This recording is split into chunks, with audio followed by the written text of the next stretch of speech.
Movies, the show where we talk about video games every week and, well, have a lot of fun doing it. I'm Ashley. I'm Gus. I'm Adam. And together we are... Awkward on-screen people. So this week, got a couple things to talk about, a couple items of news, and also I want to talk about VR. It's been, so a bunch of the VR headsets that came out about this time of year 2016. So we're at the 2-year mark, and I think it's time to talk about it. Okay. I mean, we've talked, as if we haven't talked about it a ton, but just like do a check-in, a state of VR. We're almost at the 2-year mark. Yeah. It's crazy. Jesus. Yeah, it's snuck Why up, hasn't it I gotten think. better? Let's find out. Exactly. God damn it. I hate being an early adopter.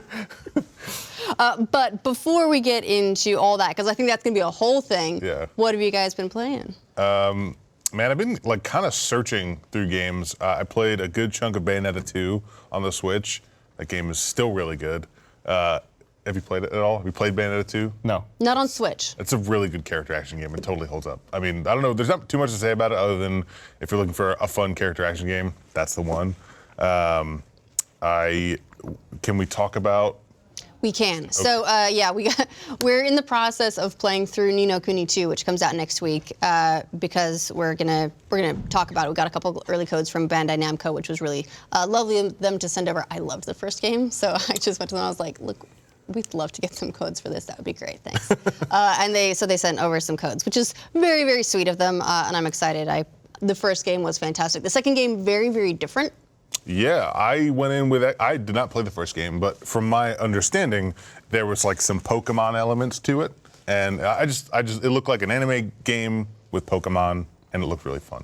And this game is an anime game, but I couldn't find the Pokemon elements, at least not yet. So I don't think they're in there. So story-wise, can you say whether or not, I haven't played the game. Story-wise, can you say whether or not you have to have played the first game to understand what's going on in the second one? You do not have to. Okay. They're both self-contained stories. They take place in the same world. Okay, gotcha. But Ni no Kuni 2 takes place, I'm gonna look this up before we do like a proper,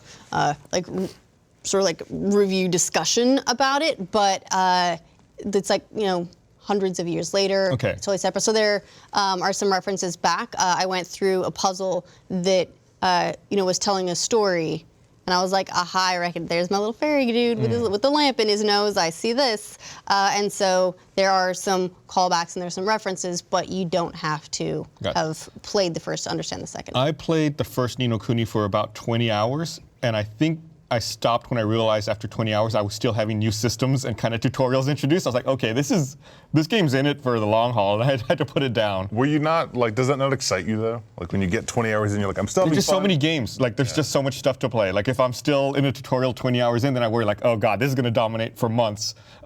Except PUBG, you're good. So I gotta have time to play other games too. Okay. Yeah, I mean I'm 5 hours in, still being introduced to new systems, but so far it's been pretty good about it introduces a system and then lets you play for a while, and then it will introduce something else and then let you play for a while, and then you get used to that thing before it introduces another thing. So it's been pretty humane. I don't feel like I'm just in a tutorial the whole time. I would say that the bit that felt the most tutorial heavy was the first hour and a half or so. That sounds similar to the first game. I remember the first game was kind of the same way, where you at least got to roam around and play a little bit, but it was still introducing stuff. So that's a good way to do it. Was the first game turn-based? The first game, so it had those Pokemon elements, like you would fight things, like you could tame these monsters, and then you could fight with them, and they all have their own skills and abilities and so on. But it's not turn-based. It's action-based. Okay. So you basically end up in your arena, where you get into an encounter, it opens an arena, and then it's action-based in that. Okay. So and then each of your characters, here's one that's better for spells or long range, and here's your tank, and so on and so forth. I really liked the combat of this game. I did not. At first, I went into it expecting a turn-based game for whatever reason, but it's a real-time action game, and the combat is fun. You get to control multiple party members. I'm assuming you did in the first game. You have different gauges to watch. You have is it called a zing gauge? Yeah, you got a zing meter. You have a zing meter, and if that is full, you can do your special and it'll either do extra damage or change the attack. And I felt like when you get to the open world, it's kind of like that. What's the word for it? Chibi. you turn into like a chibi avatar and you're walking around this like landscape that's like just filled with enemies and treasure chests, and that's sort of how you travel from like level to level or area to area. But I felt like you could avoid a bunch of enemies and just go to the area, but I felt like I wanted to fight all of them because the combat's so much fun. And invariably in games like that, you always want to run into the encounters to get experience and build your level. And you level up like pretty fast. Like in the first hour, like I was leveling up like every 5 minutes. So that game is fun, and I cannot wait to play more of it. Yeah. So we'll talk about that more. I didn't realize it was coming out so soon. Yeah. It's been delayed a couple times, and so I've been having to do like the sit back and just be cool, Ashley. Be cool. Just be patient. Is that going to be your next platinum? Potentially. I already looked up the trophy list. Yeah. And so I'm now working on that. I told you I beat Final Fantasy X. I saw that. Congratulations. What a journey. Yes, it was. 190 hours. That was my total. But I platinumed it. I'm so proud of this. That's awesome. Congrats. Super proud. It was a very rare platinum. Was it like 1.8%? I think I saw your image. Yeah. Mm-hmm. Honestly, considering how much goes into it, I'm surprised it's that high of a percentage. But yes, so I'm done with that. And then I did something really stupid, which is, I play the end of Final Fantasy X, and I will never play the end of that game and not cry. It's a very bittersweet ending. And so I was on the treadmill, had my Vita in my hands. I was walking on, like going. Can we spoil the end of Final Fantasy X? Can we talk about it? What do you think? It's an old game. I mean, it's an old game. It came out in 2002, and it is the premise for the sequel. But basically, you sort of lose a couple of the main characters. They go away, but maybe not all the way away. So I'm trying to remember. I played it when it came out, and I've not revisited the game since then. Titus was a ghost or dead the entire time? He was a dream. He was a dream. That was it. Yeah. Yeah. He's a dream. That's looking at you, Titus. Your dream. But the entire premise of Final Fantasy X-2 is that he's not just a dream. Okay. Yeah. Okay. So see, look, here's my platinum. I want everyone to see this. In all its pixelated glory. In all its pixelated glory. 3:53 p.m. Yeah. Nice. It was pretty dope. So I got to the end and I was like, all right, this has been ridiculous. I've been neglecting everything else in my life in pursuit of this platinum. I need to just cool my jets before I move into Final Fantasy X-2. But maybe just the intro. Oh my God, dude. Oh God. Are you gonna platinum that also? Now I'm 13% done. Oh my God. Man, that's insane. That's one of those games too, though, where the 13%, 50%, that's going to go really quickly, and then the last bits will take a billion years. But I think because I've got Ni no Kuni 2 to play, and because I'm so excited about playing that, I think it's going to keep me from falling all the way into X-2, which is a good thing. According to How Long to Beat, the Final Fantasy X-2 HD remaster completionist is about 140 hours. Cool. So I'll save 50 hours. Yeah. That's over a week's worth of work. I'm a full-time job. I'm 135 hours into Monster Hunter, and I'm 53% done, and I don't think I'm gonna get all of them. Jesus. There's too many trophies in that. You're too hard to get trophies. So you're still enjoying it? Yeah, it's honestly there's not after 135 hours, I'm sort of running out of stuff to do. But that's it. That's a lot of fucking content. It's not a complaint. It's just that's where I'm at. They're releasing a new update next week or on the 22nd. They're releasing a monster called, I think it's pronounced Devil Joe or something like that. It's spelled Devil with J-H-O at the end. And he looks awesome, and I want to kill him and craft his stuff. He looks great. I think I'm going to kill him. But yeah, other than that, I don't know how much more I'm going to play that game. But yeah, this game's real good. I'm excited to see if they actually put out a full expansion, because I will buy the shit out of that and play it. But I will also probably play for every monster and event quest, because that game is it's addicting. The co-op is so good, and even when you're doing the same thing over and over, man, it's so good. So Devil Joe looks like a nasty, demonic Tyrannosaurus Rex? He's like a Tyrannosaurus crocodile. Apparently he shoots lasers out of his mouth. Oh. Yeah, which is with lasers. That's probably the coolest thing ever. It's pretty good. Yeah. So you would recommend? The Monster Hunter? Yeah. Yeah, fuck yeah. I also should update. I stopped playing Into the Breach. I played about 10 hours of that game, and like pretty much at the 10-hour mark, I was like, I have no interest in playing this anymore. I don't know what happened. And so that's the game you said. If you fail, it's a half hour. Like a completion run, like you can get through a round of the game in. Yeah, I mean like a run of the game in about an hour. Yeah, like an hour, 45 minutes to an hour. Yeah, but that game is it's really good. The focus is like you want to keep unlocking these achievements so you can unlock new squads. But eventually, like I just found a squad I really liked, and I would unlock more and more squads and not like them at all. And then you could just customize your squad and make whatever you want. But there's not a whole lot more to that game, so I just didn't have much motivation to keep going. I played a decent amount of it, and I made a stupid mistake on my first playthrough. It's like you can pull up the menu and it's like one of the options is like send squad member back in time or something. I don't know. Which is like you restart your right. And I was like, oh, what does that button do? And then it restarts the game, and you lose your squad except for that one person. I was like, what the fuck? It was just my own fault for not fully understanding what I was getting into. That button literally says abandoned timeline. That's it, abandoned timeline. I was like, oh, what does that do? Yeah, it abandons your timeline. It abandons your timeline. You got to start your timeline over. I was like, oh, right, that's like one of the core mechanics. That's like the premise of this game is going to a different timeline. It's really funny. So, but yeah, no, I put several hours in that. It's a fun game, but yeah, like you, I think you reach a point where you're like everything's on lock, and you're like, this is how I want it. Yeah. And what does it cost?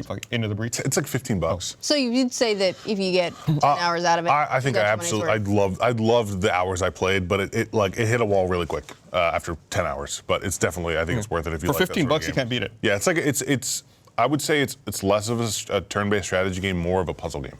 It's a puzzle game disguised as a strategy game. Right? Exactly, because it definitely looks like a grid-based strategy game, but every turn, since you know what's coming, you just have to figure out the combat puzzle and figure out how to negate the damage that's going to be done. Yeah, how to move the damage to minimize it. Right. Like negate it.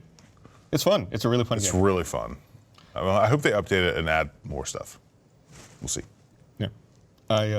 God, I did something really dumb. What did you do? Obviously, I've been playing PUBG. I won't lie about that. I've been playing a lot of PUBG. Big changes. They released their roadmap.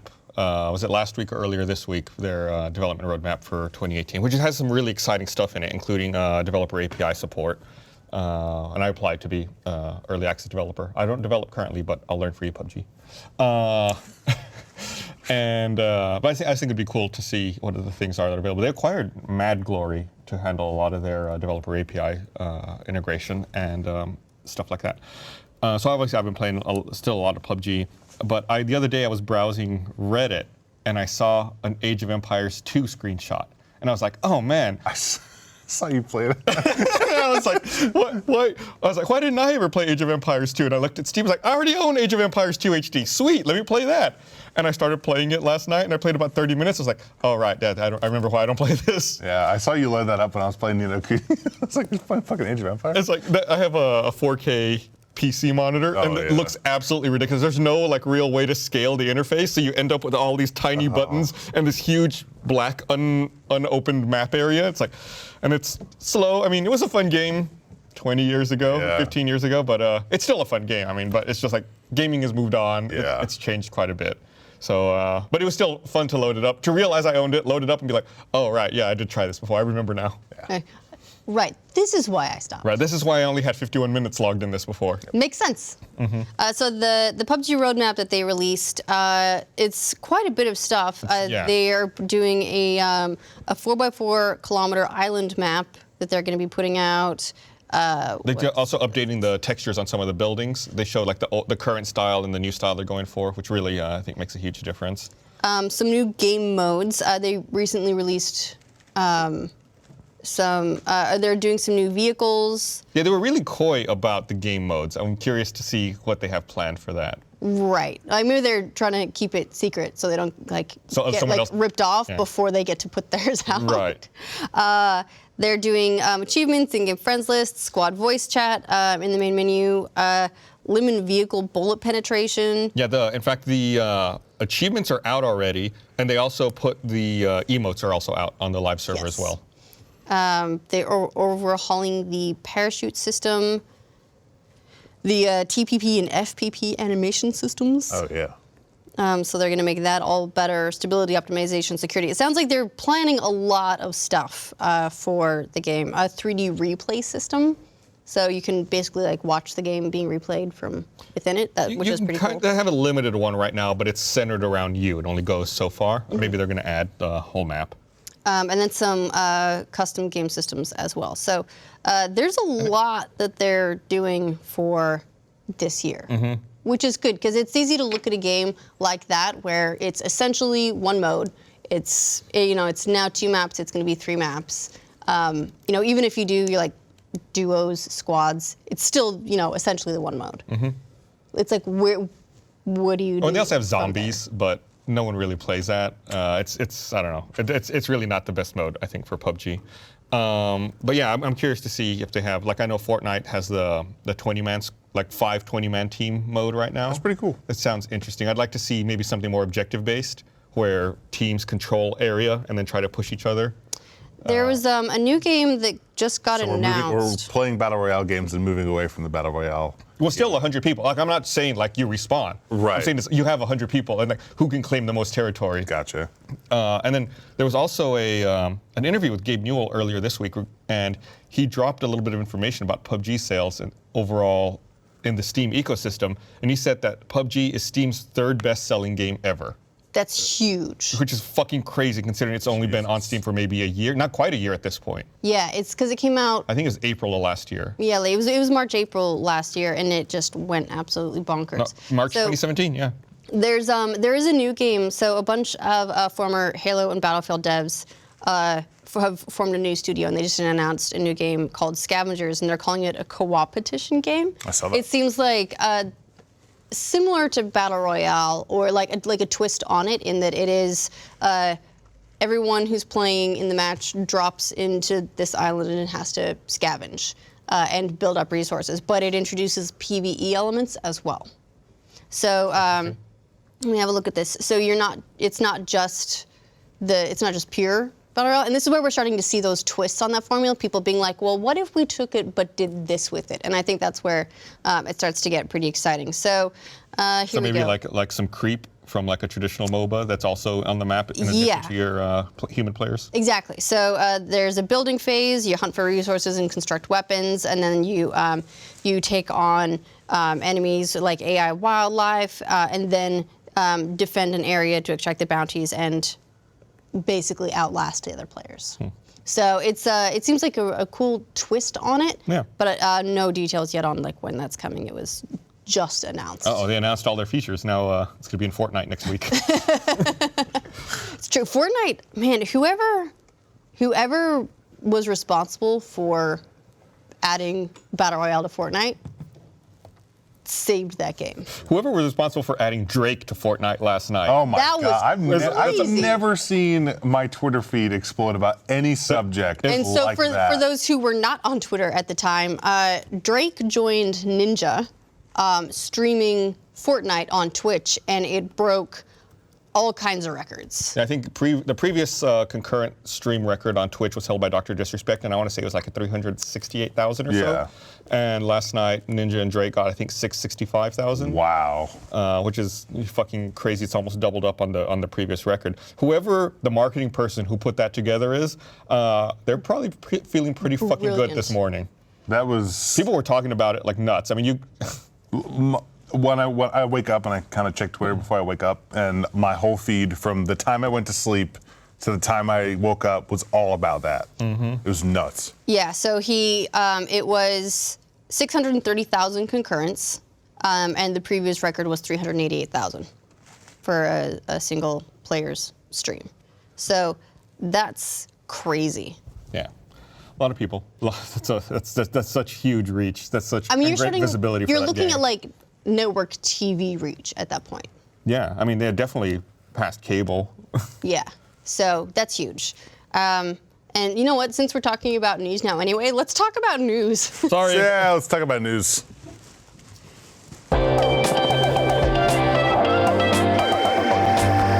Sorry, I'm going to interrupt again. Ben just sent me something. Ninja reportedly gained more than 90,000 subscribers, which accounts for a total of at least $250,000 a month in revenue. That's ridiculous. He likely has the 350 split, so he gets 350. Like at a certain subscriber amount, you get $3.50 per subscriber Instead of $2.50? Yeah. Ooh. Yeah. That's at minimum because of the different tiers on Twitch where you can either subscribe for $5 a month, $10 a month, $25 a month. Exactly. If at minimum he had $5 a month, he's making that much money. I'm curious to know like what. Like in one night, what his revenue number was. I saw a GIF of like the Twitch Prime subscriptions in chat just fucking flowing through. Yeah, they were like, he said the words Twitch Prime, and then like it was like 1 billion showed up. I mean, good for you, Ninja. Good for you, Drake. That's fucking amazing. Who is Ninja? He's a streamer, obviously, but is he like a new streamer?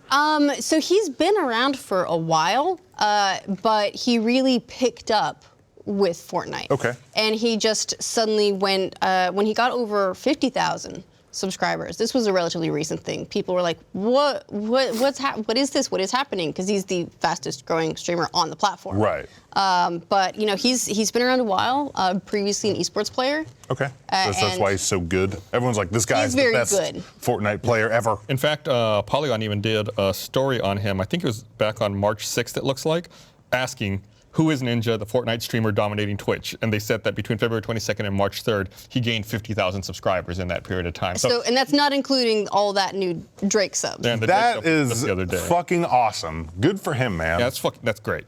Good job. I mean, that's awesome. Make wise investments. Yes. You'll be in good shape. Okay. Sorry to distract you. No, look, it's news. But a couple of other things. Only a few big announcements this week, but some of them were pretty big. Last week we were so frustrated by this. We were recording before the Nintendo Direct. Yeah. So we missed the Smash announcement, but Smash Brothers 2018. No details yet. It's pretty much all speculation based at this point. But the thing to speculate about is this like a remake or re-release a la Mario Kart 8 Deluxe, or is it a brand new game? It seems brand new. Seems like a weird thing to speculate on. So far, it seems more brand. Well, not necessarily, because they. For some reason, it just seems odd. Like it seems like why would they make a re-release and not talk about it openly? Yeah. I feel like they would, if it was a re-release, they'd be like, and we're remastering this version of Smash Bros. But I think it's more likely to be set a new expectations. I feel like it is.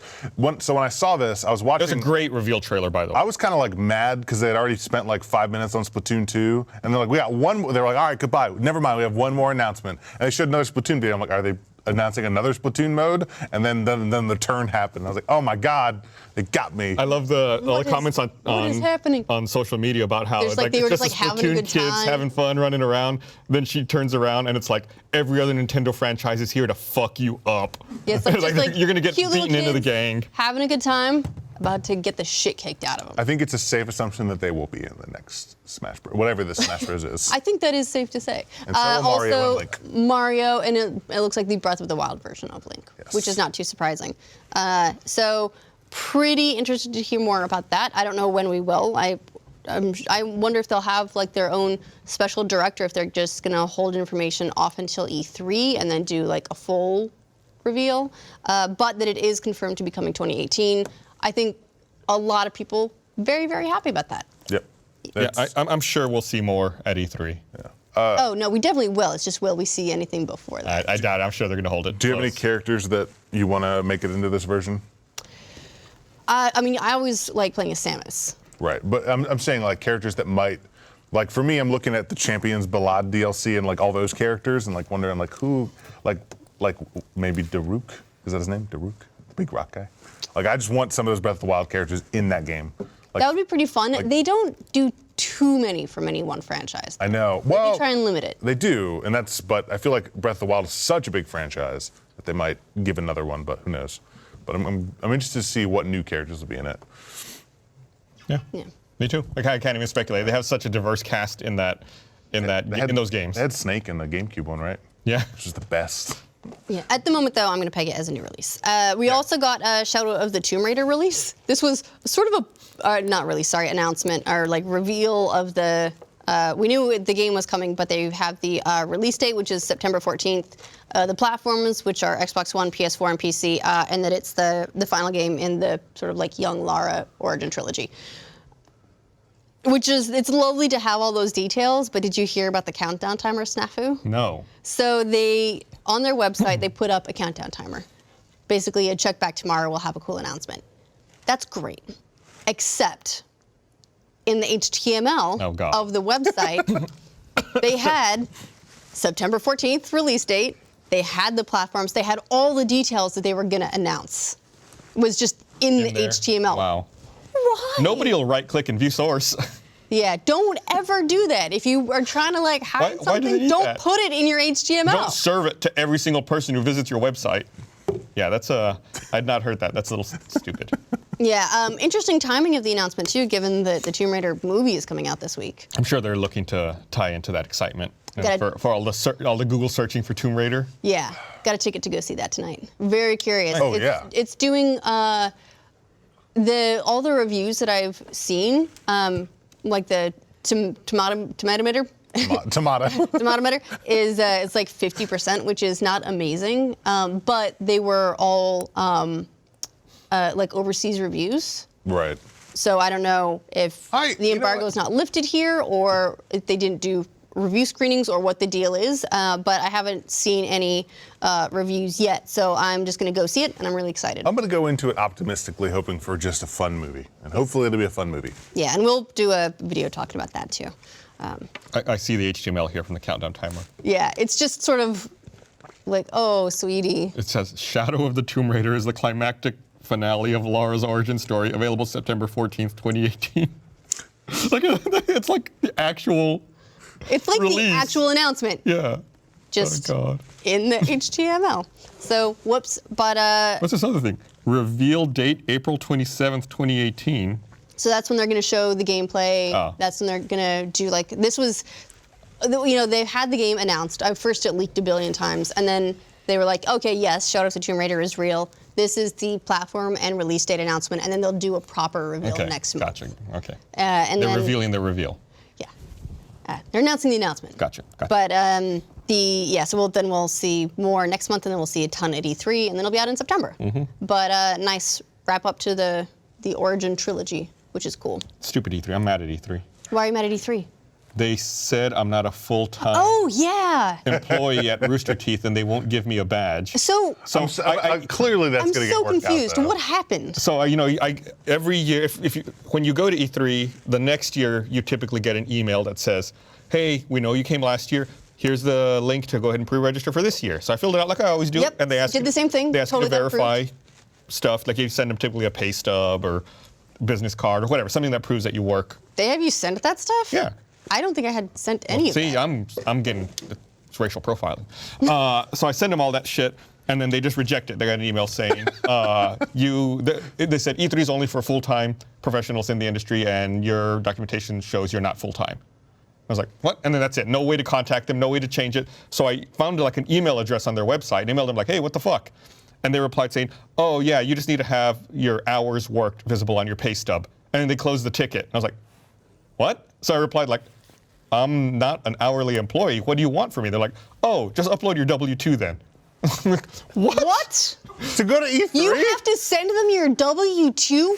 What kind of Twilight Zone E3 registration is this? God, if only I talked about video games or did something related to the video game industry. So I'm in a back and forth with their email support right now, going like, I've been there for like 14 years. Do you not think I work in the industry anymore? Can confirm. You should just make your own E3. Yeah. Well, apparently no one's going to E3. No one's going to E3 anymore. Forget the E3. EA already left. Microsoft announced that they're not going to have the same kind of booth as they normally do. They're doing their thing at the Microsoft Theater at LA Live there. Across the street, yeah. Right. So, fuck you, E3. I don't need your show. Yeah, I do need your show. Please give me my badge. I still got my emails from TGS. I went one time, and they're like, hey, come back. I'm like, I want to, but that's far. I love their emails, too, because they don't use graphics or anything. It's all, like, text-based stuff. Yeah. It's, like, super lo-fi. Yeah. Nice. It's really cool. Yeah. Well, because TGS is way more B2B than anyone gives it credit for. Yeah, absolutely. Very B2B. So hopefully we can get you into E3. Hopefully. Fingers crossed. We're gonna try. I'm hoping that by really hard. bitching about it here on this platform that someone will help me out. Good luck. We're doing it again. Yeah. So you could just send them a link to last year's streams. Yeah, look, I was there. I chatted with people. It's true. Yeah. All right. Yeah, and I've already started, like, I've been kicking off the conversations with publishers. Like, I had a meeting with Microsoft being like, all right, let's talk about E3. Yeah. So that's already all happening. But yeah, Microsoft is doing a, so they've moved their press conference. Normally, Sony and Microsoft have both been on Monday. Microsoft is moving to Sunday. I guess they're moving into the space that EA vacated. Because EA hasn't announced their press conference date or time, but because they're doing that EA Play event again, which was just a pain in our ass last year, it means that almost certainly their press conference will be on Saturday because they'll be announcing and revealing all the games that'll be at that event. Right. So that'll probably be Saturday again. So now we've got Microsoft that's going to be on Sunday doing their press conference. Bethesda confirmed they're doing their press conference on Sunday. Sunday evening, yes. Yeah, so it's going to be... And then they also moved out to the Galen Center, which doesn't matter unless you actually physically go to the conference. They moved from the Galen Center to the Microsoft Theater. Yeah, and then they're going to do, that's where they're doing their press conference, and that the Xbox showcase that they do every year is also going to be there, and then they're going to have some consumer-facing stuff. And then they said that their booth on the show floor, so this is really interesting to me, their booth on the show floor at E3 is going to be very Mixer-oriented, and they're going to be inviting people to stream on Mixer there from the show floor. Trying to make Mixer happen. Yeah, they're really trying. Look, I hear a lot of good things about it. It seems like it has a lot of cool pros, like it's the lowest latency streaming option. So there's virtually no delay between the game and the audience, and that it's got a lot of really cool interactive elements. Like you can hand someone you can hand a viewer the controller, and they can play for you. And that's all really cool. The Mixer platform makes me think of Windows Phone. I never see anyone using those things that don't work for Microsoft. Yeah, that's like that's the downside, right? And the thing is, I really liked Windows Phone as an ecosystem. I thought that it worked really well. They were like, we'll do achievements for games on the phone, and we'll make all this cool stuff. And I was like, that's great, but you don't have Instagram, you don't have Snapchat, you don't have Uber, or like you don't have all the things you use your phone for. Right. Them, and they're like, well, we have this that's kind of like it. Yeah. Not the same. So I know they eventually got all those apps, but by then I think it was like spinning their wheels in mud. Yeah. Unfortunately. But I really liked Windows Phone as an ecosystem, and I'm sure Mixer is a great ecosystem as well. It's just, it can be really hard to make fetch happen. Yeah, and I'm curious. I'm really intrigued by their super low latency. I think that's a really cool innovation, and I'd be curious to see people do stuff with it. Just they need to attract that enthusiasm. They need to attract people to that platform. Yep. So that's about. It's been honestly kind of a slow news week. We saw as what. Toy-Con Garage. Oh, I'm so sorry. Toy-Con Garage. The biggest Gus showed news this of to the us. week. That has me super excited. Okay, so Toy-Con Garage. Talk to us, Gus. It's one of the features within Nintendo Labo. It's hidden deep within it. Hidden deep. It's just a menu option. So I guess they just released this video. It was either last night or this morning that shows how you can create your own Labo creations using Toy-Con Garage, and it's basically like a very simple version of programming. A lot of if-then statements, a lot of conditions that can be met, so that you can take the existing the existing Labo creations and modify them, or you can make your own from scratch and have something totally different. Yeah, in this video, they don't say the word like programming. No. They don't talk about if-then statements. They're like, it's like action, reaction. Yeah. Or, it's They like show the word if-then right there. Yeah, That's they it. just That's show all. that. If you do something, then something else will happen. And that's the closest they get. But this is basically tricking kids into learning how programming works. I love that. I love it so much. It's so cool. Yeah, I'm super excited about this. I was already really into Labo, and I already have it pre-ordered. And watching this morning, I was like, yes, I made the right decision to pre-order this. I mean, I'm assuming you will be able to, but I hope that you're going to be able to use other people's creations on Like if you Toy-Con can send them Garage. to each other? Yeah, because I'm sure that there's going to be a lot more creative people than me making stuff on it, and I want to see. We should launch a show that's just like in the garage. This is one of the most interesting things to me right here, is that multiple switches can work together. Yeah. And really I cool. find that to be really interesting. So there are all these conditions and stuff that makes sense, but they show a couple of examples, and they all look pretty cool. and it's talking about shifting stuff around too, like, hey, you can control your RC car with the fishing pole. Yeah. Why not? Sure. Yeah, or I'll make yourself an air guitar. You can totally do it. And that's all very, very cool. I think it's got a lot of potential if it catches on. Yeah, I think it will. I think people are already super excited about Labo. I think it'll be I'm curious cool, about but Labo. I think that a lot of people could also be intimidated by it.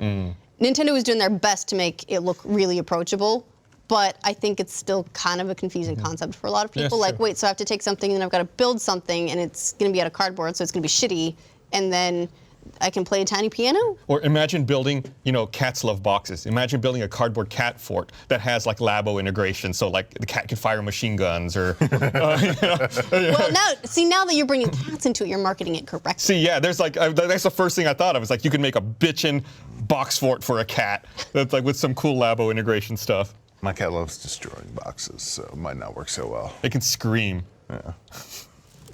The box can scream. The cat can scream. Yeah, the cat can scream. The Labo can't control that. So what is it about Labo that captures your imagination? I like the lo-fi aesthetic of it, just like I like TGS's, all text emails. I like, you have something physical that you're interacting with, this cardboard, that you can have a physical thing interacting with a game, and then like crossing that boundary between the two of them. I think that's just super cool. And so I'm guessing, based on the fact that you've already pre-ordered it, that the cost doesn't put you off. Because it's $70 for one of the kits and it's $80 for the robot kit. Did you order the robot? I ordered the normal kit. I didn't order the robot kit. No, gotcha. Yeah, So- I think I'm gonna try and order a couple like for the office so that we can do some stuff with them and learn them and see what we think and have a play. But I'm curious to see why they haven't revealed any info on the campaign yet, though. It's a joke. totally a joke. It's me. Everyone looked at me with a Labo panic campaign. look. Like, hey, should we talk to him? Okay. Instead, let's talk about VR. Oh.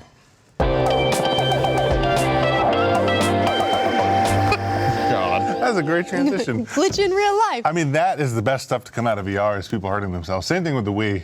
Just people falling down, people breaking TVs. It's the best. So it's been approximately 2 years since VR hit us all like a freight train.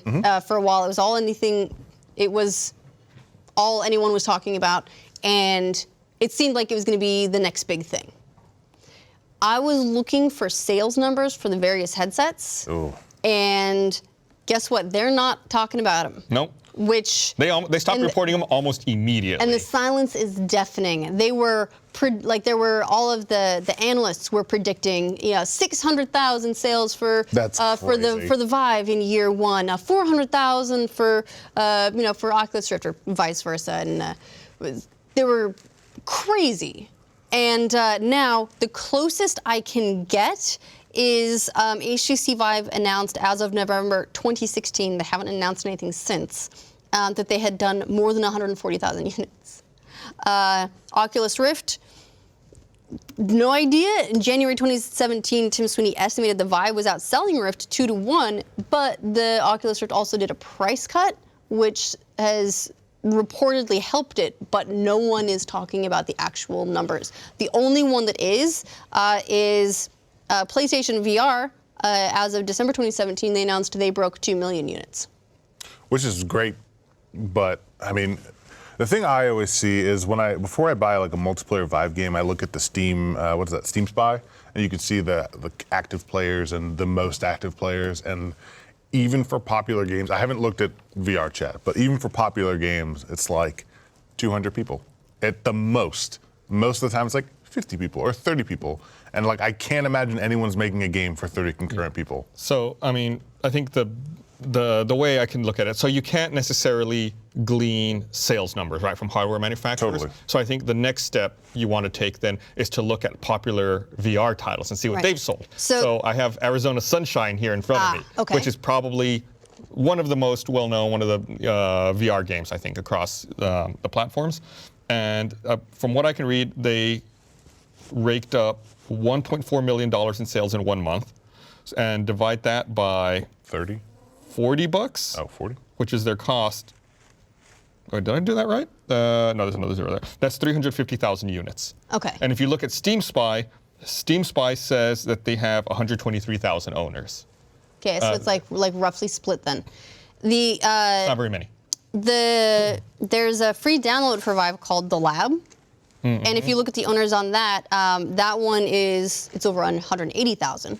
So What about that indicates that Vive has at least passed that benchmark. What about something like Rec Room? Do you have those numbers? That's a good idea. I mean, I don't know, man. I bought Vive in the beginning, and I'm still kind of waiting for not the killer app, but just like real games to come out for it. Rec Room is at 440,000. Okay, so it's probably pretty good. Probably the most owned game, I would say, but that's also free. But the free is the good one to look at if you're looking for total install base, because it's what is everyone going to download for free when they get their headset. It just seems like the player base isn't like, I don't know what has to come first, the player base or the people who make games for it, but if there's no player base, I can't imagine anyone's going to dedicate resources to making a real like deep VR game, and that's what people are looking for to buy VR. The only way that they'll do that is with subsidy from a hardware manufacturer, Right. like someone at HTC or someone at Oculus, fronting a lot of development costs to get the title, to get people to buy the hardware. Right. And they have to some degree, but I think so far, definitely Sony has seen the most success. Yeah. I think a lot of that development money has dried up. I think it has because the numbers that were being predicted for VR didn't eventuate. Yeah. That's rough. It's it's like there are some good games out. There's like Robo Recall, Farpoint was pretty well received. There's one that came Resident out Evil 7. Like, I not can't last say week, enough good things about Moss. 2 weeks ago.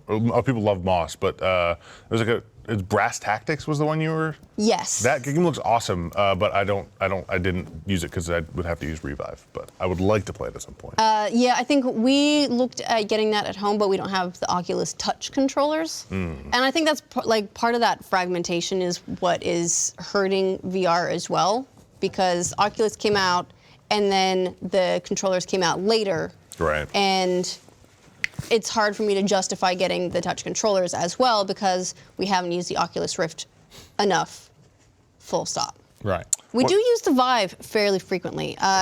Teddy, the youngest, plays a ton.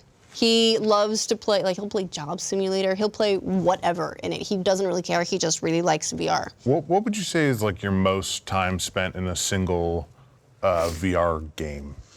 Hours-wise. You mean like one Not one sitting, total. Oh, maybe 20 or 30 hours? in one game? Really? What game? Arizona Sunshine. Just like messing around, trying different things.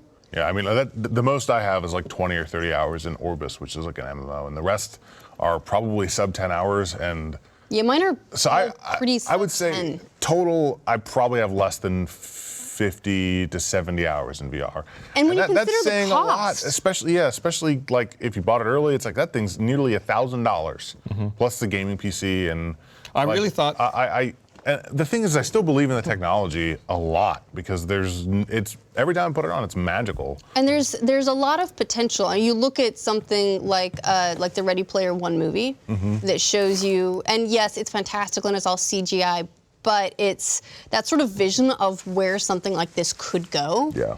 And it's very promising. There's a lot of cool stuff, and people mostly use it to do like VR chat. Yeah. I thought by now at the 2-year mark that we'd start to see further iteration and simplification of the hardware platforms where it wouldn't be so intimidating. And, because at this point now, the hardware requirements haven't really changed. So there's more PCs out there in the market that are capable of running VR. It's not like as crazy as it was when it came out. So I thought we'd start to see more innovation. And the only thing we've seen so far is, HTC announced they're doing the Vive Pro later this year. And I think Steam Tracking 2.0 is coming out where you can use 4 lighthouses instead of 2. So there really hasn't been too much of a push on that end. I think that in order for it to really work, they're going to need to be self-contained. So that either it's like maybe wireless is the bridge to get to that point. I don't think you can't have a tether on the back of your head that you might trip over. That has to go away. That's very early adopter stuff.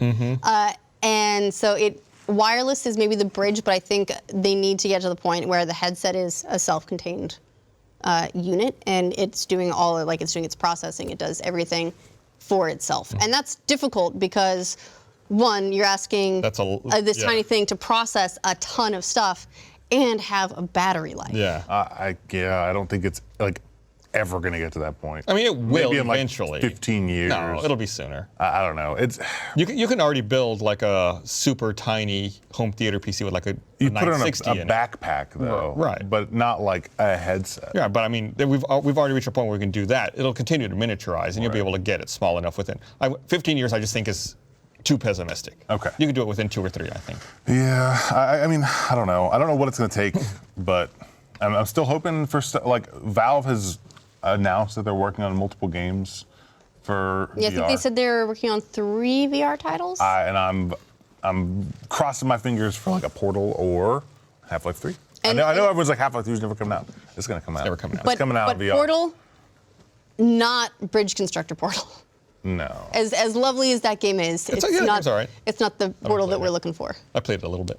Yeah. Oh no, it's a cute game. It's a good game. It's just that it's you know what it's like. It's like announcing like Artifact and everyone's like woo, and then going A card. a Dota 2 card game and everyone goes oh. Yeah. It's like yay, the property that I love. Oh, that's not quite right. That's not the reason that I love it. Yeah.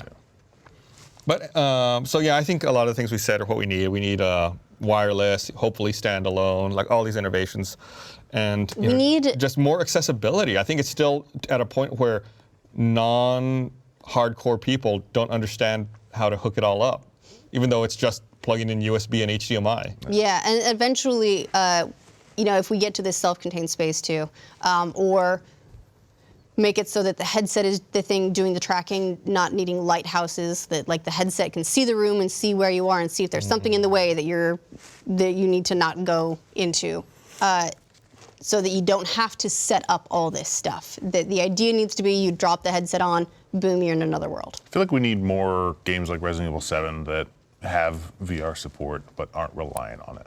Because then you can say like, this is a good game without the for a VR game like part of that sentence, you know?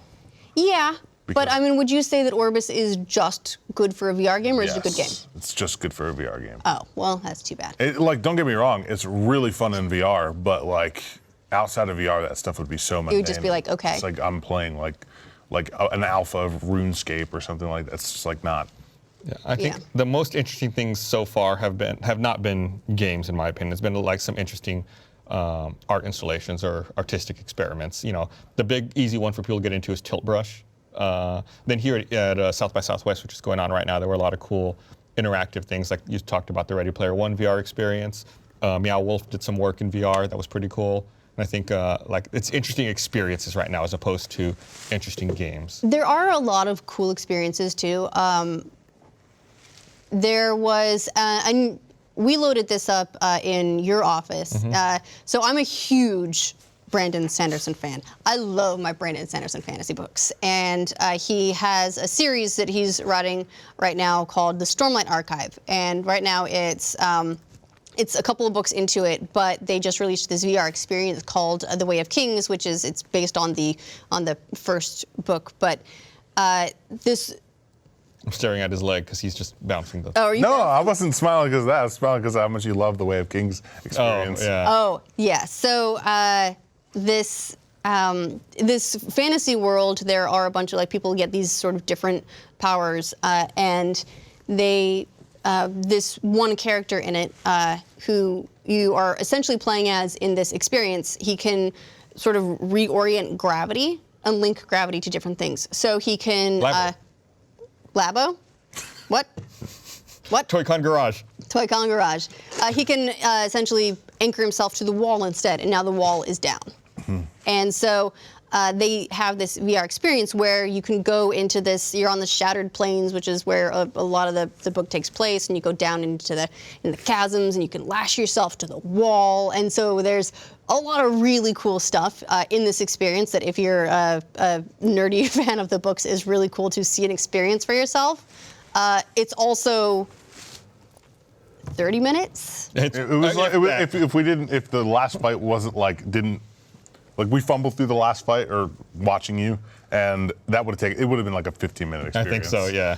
Yeah, so you you go up and you're trying to escape this area, and you end up fighting some of the Parshendi, which are the enemies you're fighting in the book, and you have to fight a chasm fiend, and you're essentially like throwing rocks at it, and it's cool to experience some of the things from the book, but it was like I got to the end and I was like, oh, and now it's over. Yeah. And it was just an experience. It's not like a full-blown game. Yeah. And now I'm sad. Yeah. So I guess it's good to want more of it, but it was pretty short. Yeah. I mean, there's still games that like they demoed or showed off prior to or during the release of the Vive that were supposed to come out really soon after and didn't.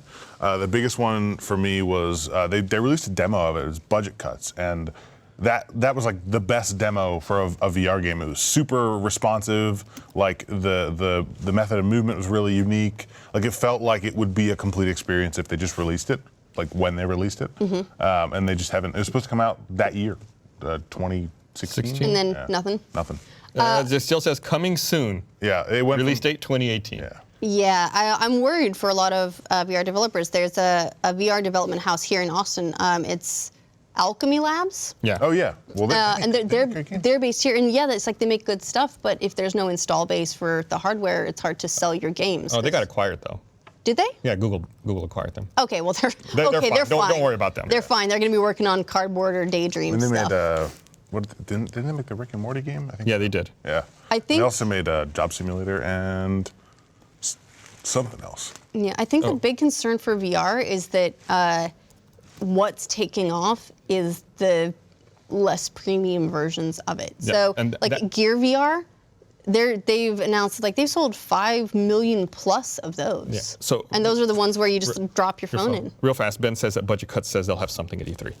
Amazing. But yeah, I think that's really a big part of the problem with VR is people are seeing these let's call it less than premium experiences, like these shitty headsets you can buy like at Walgreens or whatever. And For like 15 bucks, yeah. and they just say drop your phone in, and it's like VR, and then that's what people think the full capabilities of VR are. Right, and I think that's just like, oh, why would I spend $1,000 or whatever on that? I can get it for 15. It's Right. the same thing. I think that's really eating, like it's confusing most consumers' minds.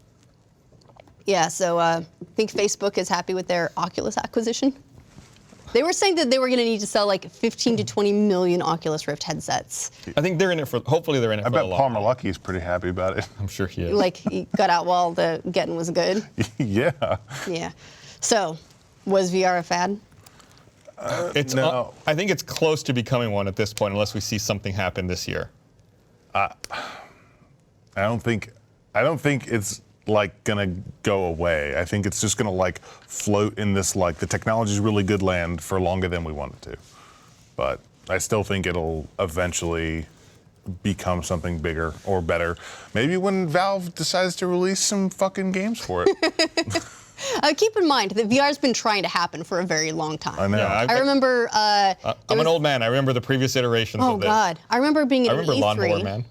Do you remember that arcade game from like late '90s where it was like a VR headset and you had a gun, and like you walked around holding this thing that was like connected to a big arm. Yeah, I remember. Yeah.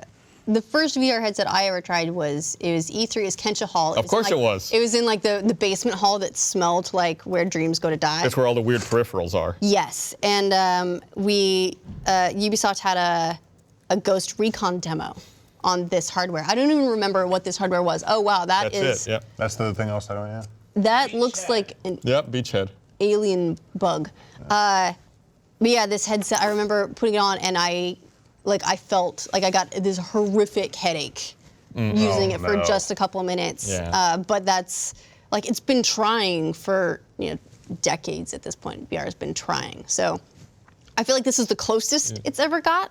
Yeah, well, I But- mean, there's like home versions you can buy, and some people have bought it. Yeah, and there are really great experiences. I would love to see maybe what it needs is just stupid, mainstream, huge media property experiences. Maybe we need an entire Hogwarts in VR, just like Hogwarts Simulator. And I can tell you right now, that would move units. Yeah. And I think a lot of people would be like, this is shameful. Even if it's a shitty game, it would move units. Yeah.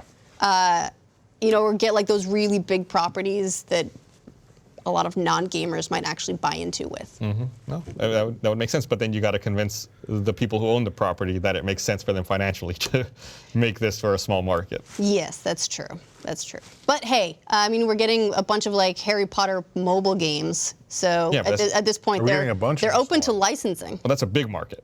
That is a big market. Yeah. Yeah. So we'll see, but I feel a little bit bad for VR. I think there are some really great games out there. If you haven't played Moss, great game. PlayStation I VR. wish that was on Vive because I would totally play it. Is it coming? What? Is it coming to Vive?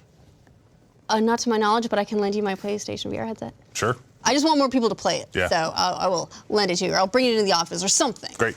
Because it's a lot of fun. It's charming as hell. It's a little bit blurry, which I don't really like. Like, I can't ever adjust the headset to the point where it feels crystal clear.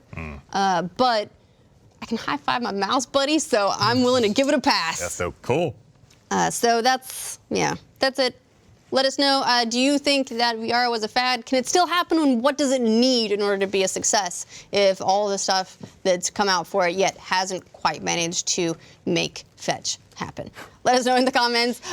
If you are listening to this on the podcast distribution service of your choice, please leave us a review, give us a thumbs up so other people can find the show as well. If you're watching this, leave a comment, let us know what you think, give us a thumbs up, and we'll see you next week. If you're a Rooster Teeth First member, we do have our exclusive post-show New Game Plus available on the website just for Rooster Teeth First members, and if you're not a First member yet, you can get a month free trial, so you can try it out and then binge all the New Game Pluses, all the first exclusive content, and then be like, I think I'll stick around. And we'll see you next week. Bye.